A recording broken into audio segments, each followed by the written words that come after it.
So for this video, I'm going to be using the area of a triangle formula that we've learnt, and we're going to apply it to a triangle where you're not given the height.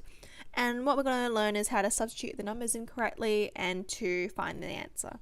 Alright, so let's recall the formula for an area of a triangle when you're not given the height, meaning the one where it includes sine. So the area is equal to half times our base times our a or one other side, and then times sine theta.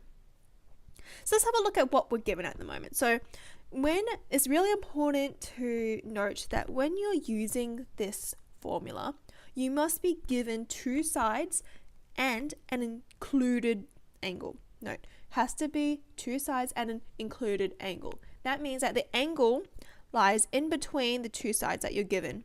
So I'm given 12, I'm given 8, I've got an angle that lies in between.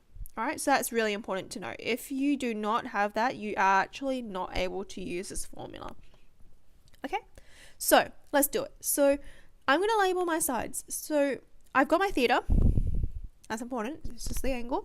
And we can label our sides. So what's good about this is that because multiplication, it doesn't matter what order you do it in. This could be A and this could be B. Then this could be B, this could be A. It really doesn't matter what order. So what I'm going to do, so if I need to find the area of this triangle, I'm going to substitute in what I know. So I'm going to do half times by one of my sides. My sides that enclose that angle. So I'm going to go 8A. We're going to do side A, which is 8, multiplied by the side B, which is equal to 12, and we're multiplying it by sine theta. So this theta in this case is 30. I'm going to put it all together. You could do it with or without a calculator. It doesn't really matter.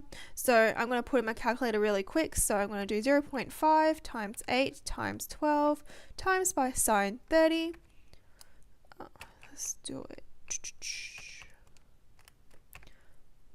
You should get value of 24. I cannot leave my answer as just 24. This value has units, centimeters.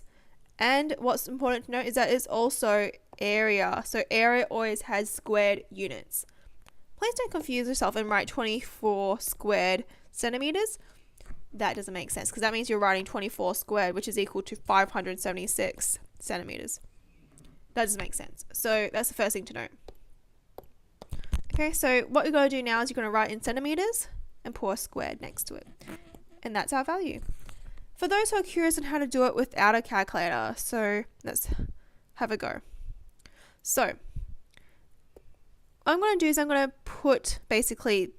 sort out this situation because it's easy for me to do 8 divided by 2 rather than 8 times 12.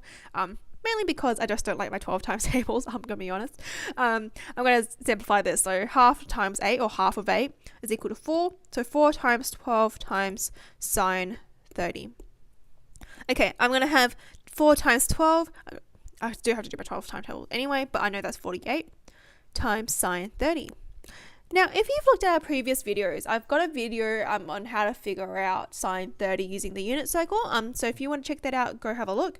But we worked out sine 30 being 0.5. So if you type it into your calculator, you should get 0.5. But remember, this is a calculation referring to not having a calculator with you. So for example, if this was in a non-calc section, you should be able to recall straight away that sine 30, that's 0.5. So being able to slowly remember those values, that's really important, especially in a situation like this. Okay, so I'm going to put that in now. So I'm going to do 48 times by 0.5. Alternatively, you could write it as 48 times by a half. That value is going to be half of 48, which is 24, which is exactly what we had before. Excellent. So I'm going to do another one in particular, which has a big angle. So if you're curious on how to answer a question with a triangle with an obtuse angle, keep on listening.